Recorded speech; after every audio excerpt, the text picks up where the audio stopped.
Bruce's big call. Dinar Intel Tuesday night, May 13, 25. Listen to the full version on the official DinarReport.com website and become our supporter on Patreon. Bruce's big call. Dinar Intel Tuesday night, May 13, 25. Transcribed by Wiser, now emailed to recaps. Welcome everybody to the big call. It's Tuesday, May 13th, and you're listening to the big call. Thanks everybody for tuning in, and tonight will be a little bit different, because it's Sue and I on the call until about quarter to the next hour, and that's when Bob should be in. Bob's on remote location in the Dallas-Fort Worth area, and he's there for part of the Mastermind Awards type ceremony. Yes, where he will be conferred some award for having started the Mastermind group.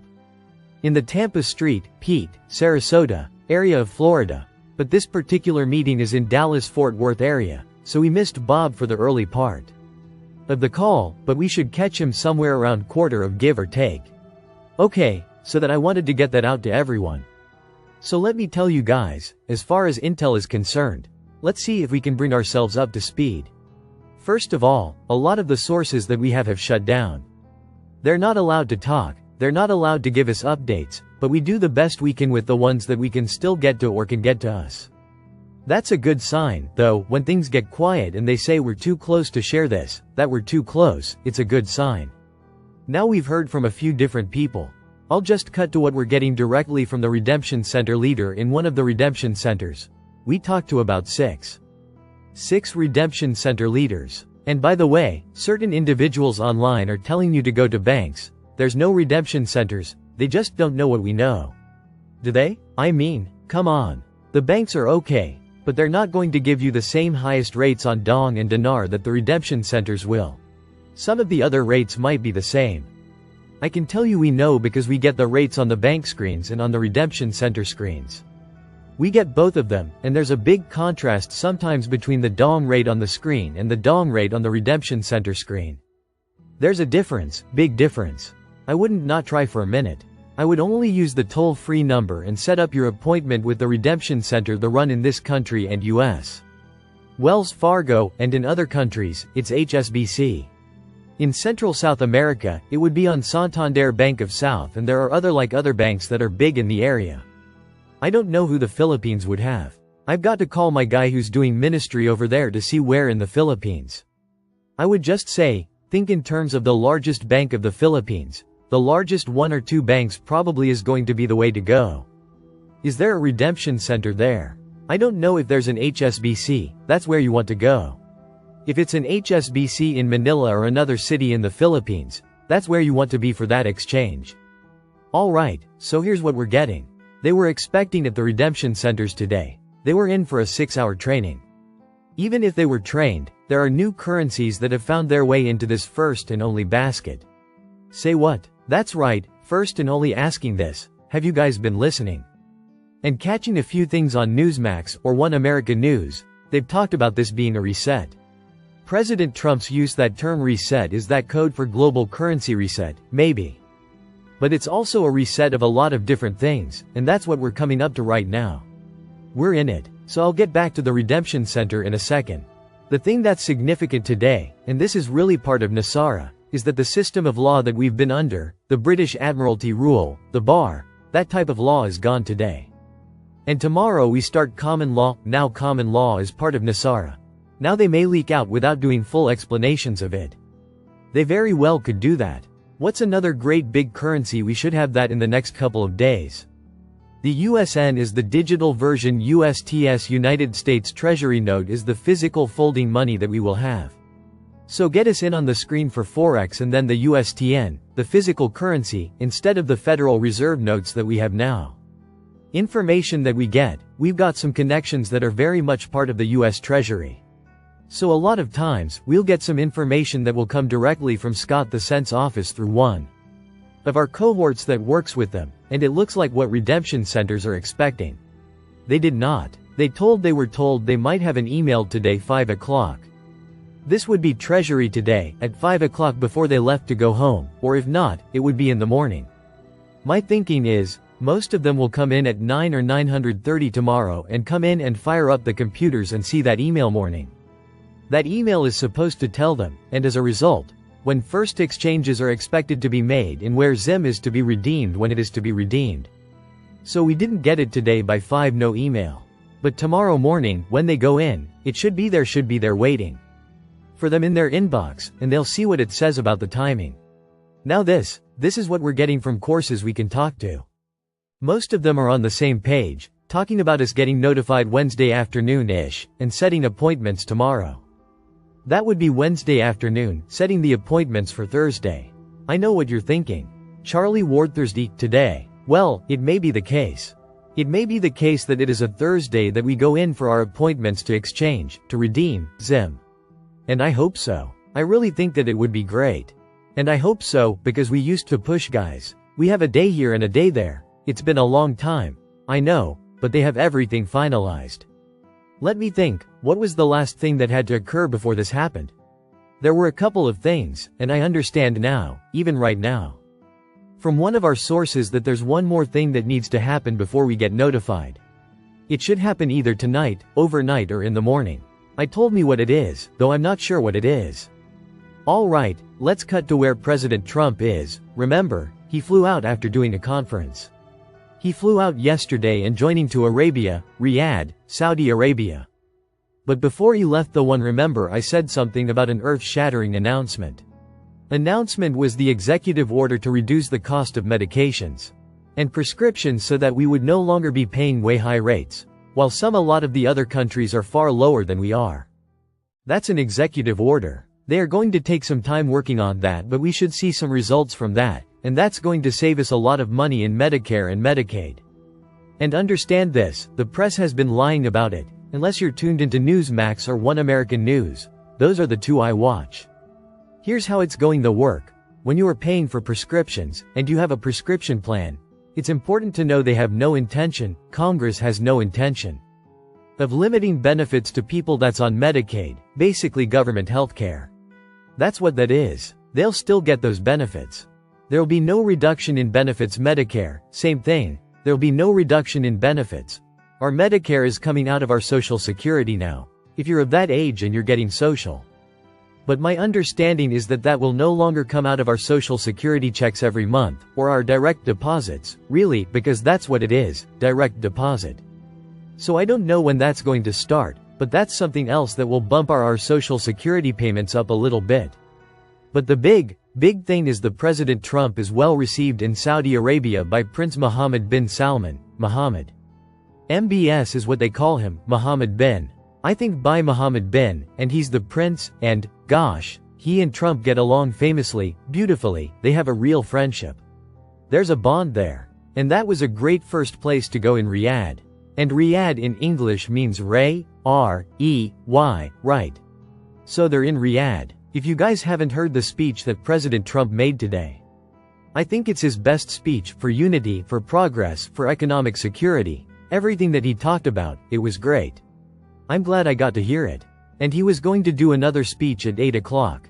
I think Eastern tonight. But you know, his plan is okay today. Tomorrow, he's meeting someone else in Saudi Arabia.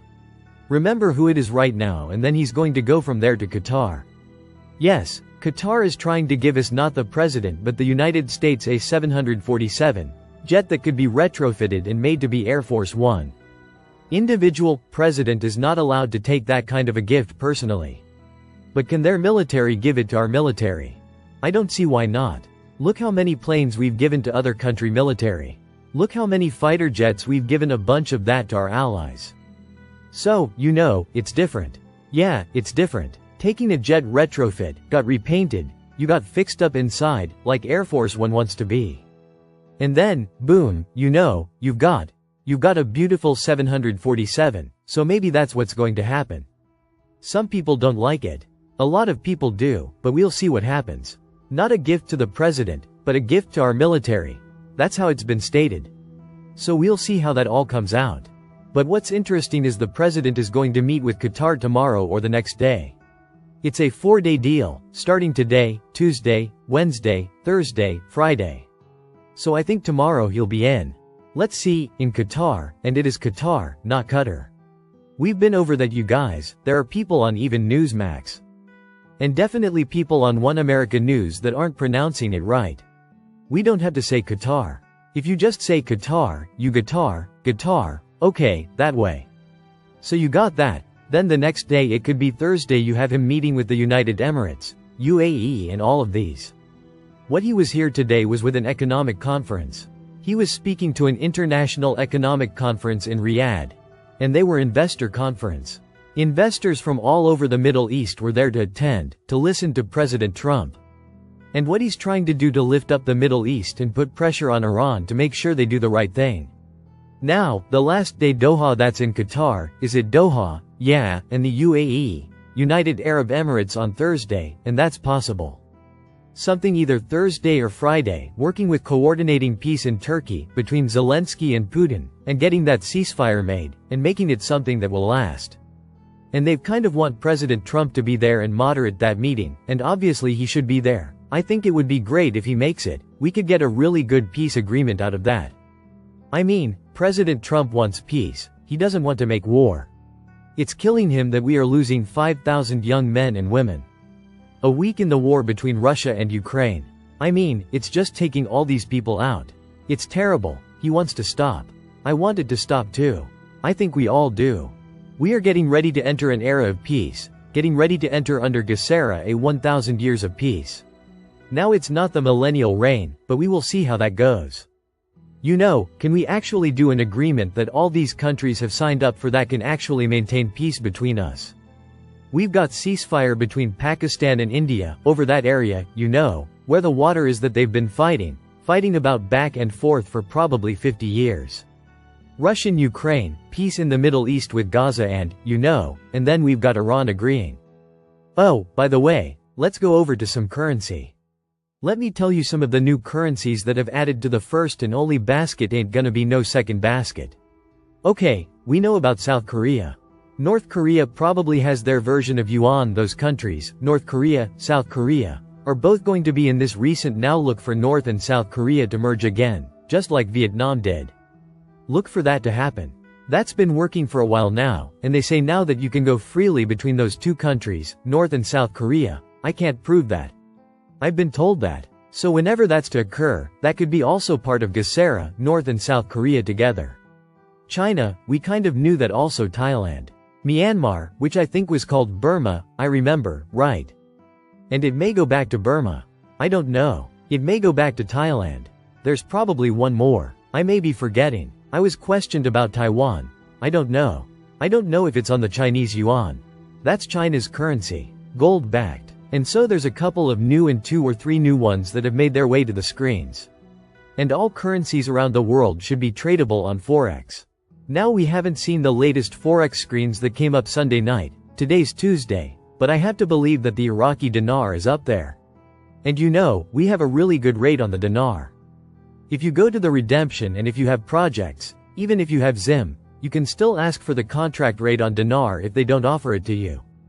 If they offer you, oh, I don't know, let's say $35 on the dinar off the front screen of Redemption Center, you can say, I understand, excuse me, ma'am, I understand that there is a contract rate for the Iraqi dinar. And we look into that, and you'll say yes, there is no back screen, and you'll see a rate that's maybe 2 to 3 times higher than what the front screen rate is. So I know it's not all about rates, you guys that only have dong. It would be kind of nice to get the highest rate possible if you had only had dinar, same thing. You definitely want to get contract rate. And you know, for so long, they say, oh, you know, well, you know, if you have Zim, you can just take a lower rate. It's a win-win for everybody. It's a win-win-win for you. Win for wealth, and win for the country when we take advantage of a higher rate. And President Trump was the one that asked Iraq to move up their oil price that they're selling it at, so that we could get a higher contract rate. And I want to say right now, I don't try to be political. I think you guys know where I stand by now after 14 years, you know? So hopefully these guys will continue to mark it up and get that bill done, and we'll get the tax cuts. And listen, it's very possible when Nasara comes out in full, whenever that is. But they say, hey, there's no more state income tax. There's no more federal income tax. I really believe that's going to happen. We'll go to a consumption tax, 14 or 15% on new items, and it's imported, cost of goods. It's put in the cost. It's not on top of it. It's into the price, half the revenue to go to the federal government, half goes to the state. That's how it's set up. It's called a consumption tax, similar to the value-added tax in Europe, which is up around 20% last time I went to Europe. It was 17%, now I think it's gone up to 20%. But this consumption tax is something get used to. Things will be cheaper. A few things might be a little more expensive. You know, problem for us gonna be a lot easier for us to have money to buy $1 million worth of stuff a year than to pay $10 million in taxes a year. I mean, who knows, right? We don't know what. I'd rather just consume responsibly. Give people money. Rebuild America. Rebuild internationally. Help the veterans and the Veterans Retreat Network, and help your pastors and evangelists in the Pastoral Retreat Network. So we're looking good. It's not absolute, because it's hard to get confirmation from our resources, but really good sources. Best they're looking for us to get notified tomorrow to start exchanges on Thursday. At the time we got bondholders that are also being told they will have access to their accounts on Thursday. So I think they're trying to tie that in where we have pretty much a shotgun start pretty close. They're getting access to the bonds.